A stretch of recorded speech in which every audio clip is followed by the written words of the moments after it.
There's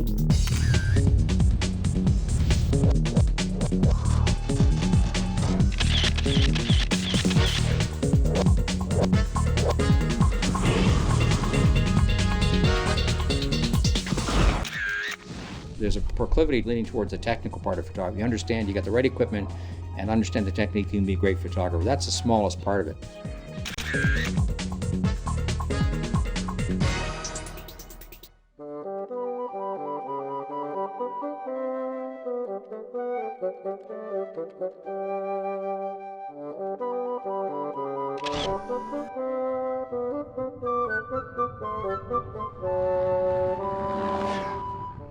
What got me in photography? Actually, it was a love of the aerial view. I really seriously didn't pursue this craft or the discipline of photography until I started hang gliding and started carrying my camera with me around my neck and taking aerial photographs. Well, then the ultralight came along in late '79, which opened up as the perfect vehicle really for taking aerial pictures. I've worked at low-level aerial stuff for at least 10 years before I've worked at a technique I can successfully take shots as low as 50, 60 feet at times.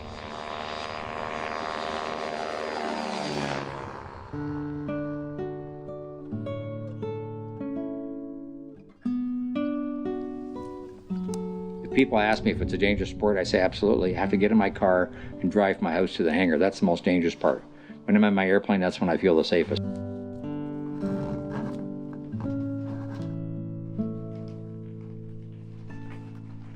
It's amazing how trees can reach out to grab you and hydro lines and things of that nature. But I love to fly and photograph. It's a totally integrated process. On occasion, I do some commercial work, so I have to hire a pilot. But for me to tell the pilot, turn right, bank the wing, do whatever, tell him I think of what he has to do, tell him that, and he executes a maneuver, I've lost the shot. Here it's a seamless process.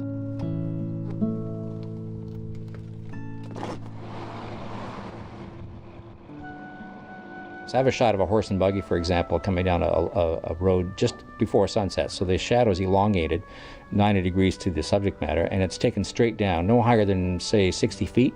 Very difficult shot to get. I was circling over top at 50 or 60 feet, trying to get the shot straight down.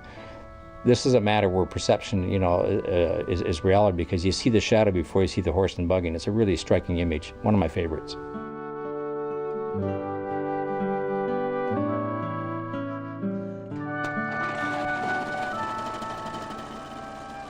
My first book was Gift of Wings. I started flying ultralights in late '79.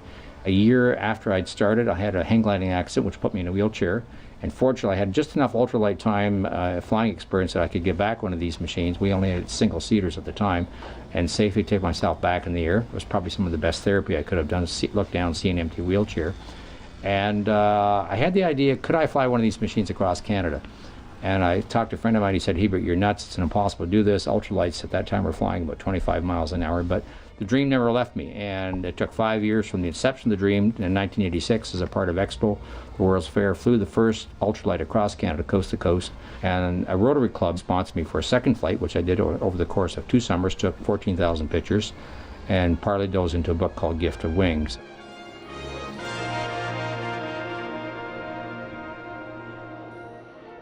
When I recognized that Gift of Wings had the potential, the first book, to raise money for charity, I thought, I wonder if I can use my camera as a tool to support various charities, and set a personal goal to raise $1 million.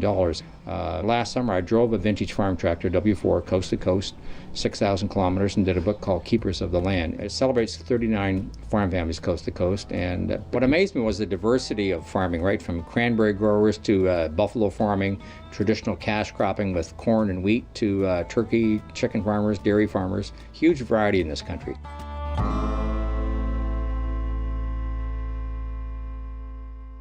Probably the most unusual book I did was in Haiti. It was the first ever coffee table book that celebrated Haiti and its people. And it sold probably in the area of 15,000 copies, raised at least $250,000 for a hospital, and it was a very satisfying experience. Huge stretch for me culturally to be thrown into the poorest country in the Western Hemisphere. I mean, I'd traveled globally before, but it's the first time I was seeing it intimately through a lens. But had a real admiration for these people living in abject environment. At the same time, people of great spirit and tenacity and the courage to carry on.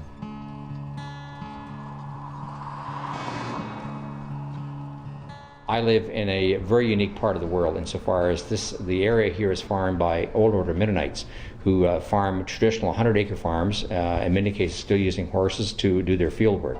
And because the farms are small, 100 acres, there's a variety of crops all contained in a very small area, so you get wonderful contrasting colors and patterns. And from the aerial vantage point of my ultralight, I have an opportunity to photograph scenes you would not see anywhere else probably in the world, and I consider it such a privilege to have this right in my backyard.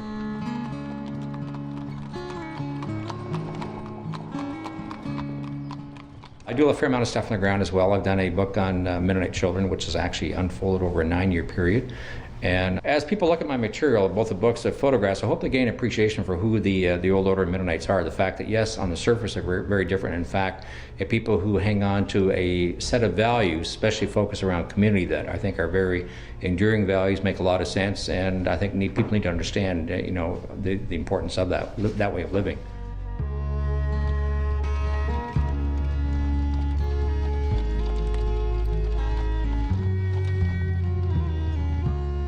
The Mennonites do not like your pictures taken, and in fact it's a religious conviction on their part. I understand it comes right out of the Old Testament and the Ten Commandments. You shall have no graven image before you, and they interpret images as a picture, so they don't want pictures themselves because that might suggest honoring yourself instead of honoring God. So the photographs I have really are a gift from them. Exceptional cases, and mostly of children. Children have been baptized, so there's a bit of a leeway there, a little more, rational for, it's okay for them to be photographed rather than adults. I have photographed adults as well, but of course never with the intent to put it in the book. Many shots I've not taken. I can tell you as many that I haven't taken than those I have. Not even, I haven't even thought about asking, knowing full well that would not be in their favor to do so. So it's a fine line you walk there in terms of trying to respect and honor their adage that you're not to be photographed at the same time. On an individual basis, most of them are pretty cool with it.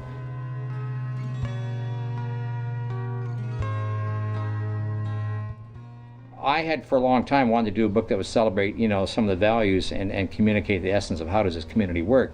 So I did it in a very unique way in that I did a book called This Land I Love, aerial photographs of their farms, Waterloo County, but the stories came from Mennonites themselves on a very personal basis, on a one-to-one. Nothing related to the photographs, but by using pictures of their land and their personal stories, I was able to make it work. My favorite picture, probably of all the ones I've taken over the years of the Old Order Mennonites, is a young girl, 9 years old, Salida, looking out of a buggy window.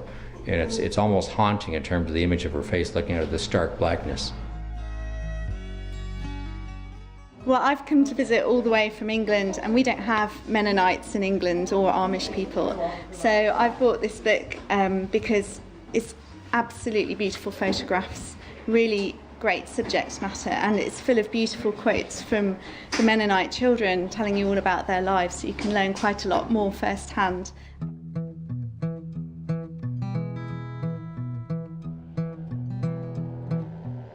To photograph well, you've got to be passionate about it. I think there's a proclivity leaning towards the technical part of photography. You understand, you got the right equipment and understand the technique, you can be a great photographer. That's the smallest part of it. The camera to me is just a tool. It's a means of exploring something in more depth, and it's also a passport for me.